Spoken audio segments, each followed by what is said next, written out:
voice note yang beredar yang mengatakan bahwa adanya dugaan bagi-bagi proyek di acara harlah atau rakercap Papdesi Kabupaten Karawang. Nah, sebagai ketua Papdesi Jawa Barat, bagaimana penjelasan atau klarifikasinya, Bang?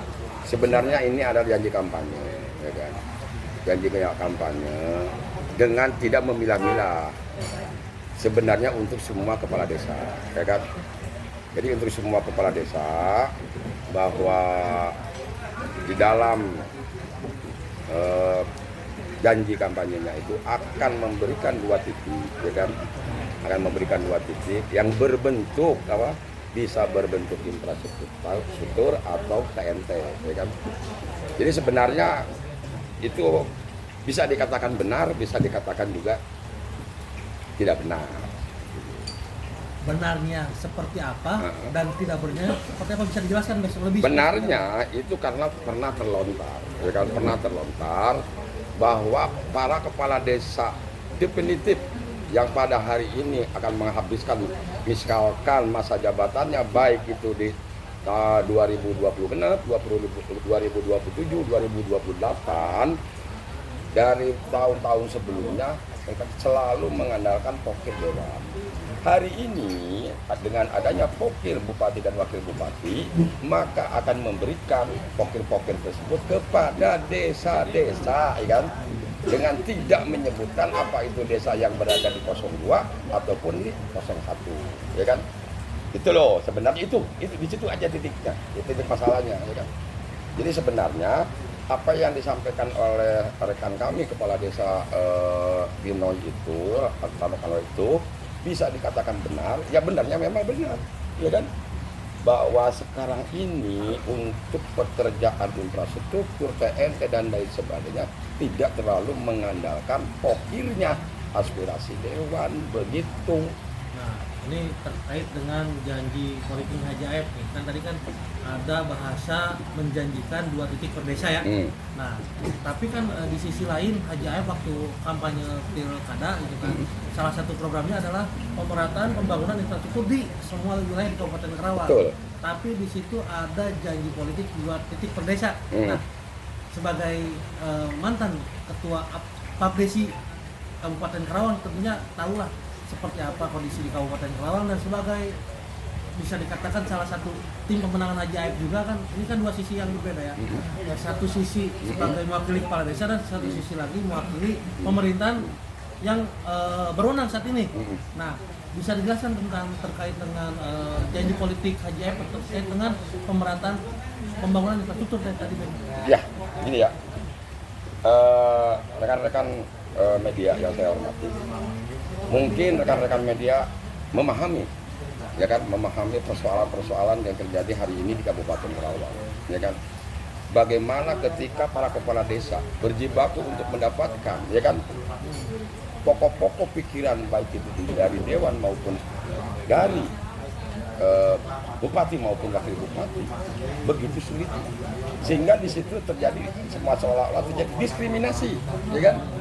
Di antaranya diskriminasi antara dukung-mendukung dengan dewan yang berada di parlemen, kan begitu, ya kan?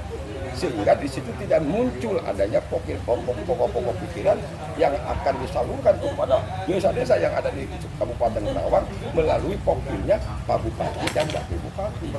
Pak Bupati dan Wakil Bupati mengetahui masalah ini, ya kan? Contoh, ya kan? Saya contohkan ya, mohon maaf ya.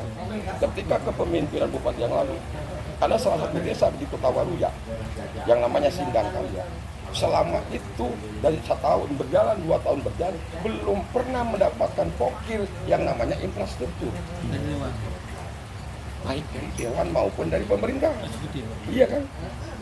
Dan itu setelah kepemimpinan beliau menjadi wakil bupati ketika itu, maka pokir-pokir wakil bupati direalisasikanlah di salah satu desa yang ada di Kecamatan Kota Waluya.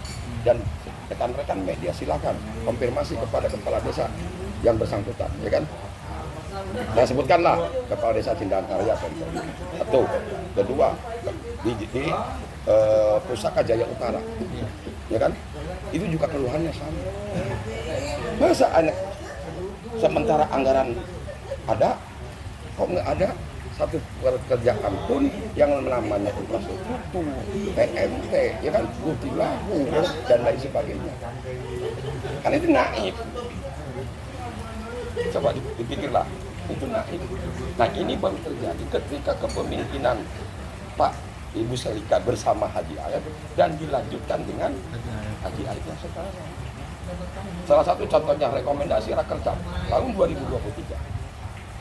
Semua terrealisasi. Contoh, yang pertama, dulu perumahan-perumahan itu banyak RT yang belum mendapatkan siltap. Hari ini,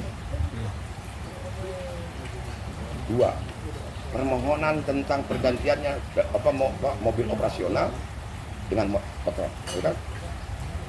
Terrealisasi nggak? Terrealisasi hari ini, ya kan? Terus penambahan siltap tunjangan kepala desa yang dulu hanya 3.300.000 hari ini naik ya. Jadi 5 juta, ya kan? Itu adalah rekomendasi Rakerda Papdesi pada tahun 2023 yang disampaikan melalui rekomendasi Rakerda Papdesi yang disampaikan terhadap pemerintah daerah yang kebetulan ketika itu kepemimpinan itu adalah beralih dari Selika ke Transisi apa? transisi dong. Makanya saya katakan Bupati Ayat adalah bupati hebat. Terakhir mungkin ya dari saya tahu teman-teman. Ini terkait dengan diskriminasi. Tadi kan dugaan diskriminasi ya, Beh. Sekali lagi saya katakan dugaan terkait dengan dugaan diskriminasi.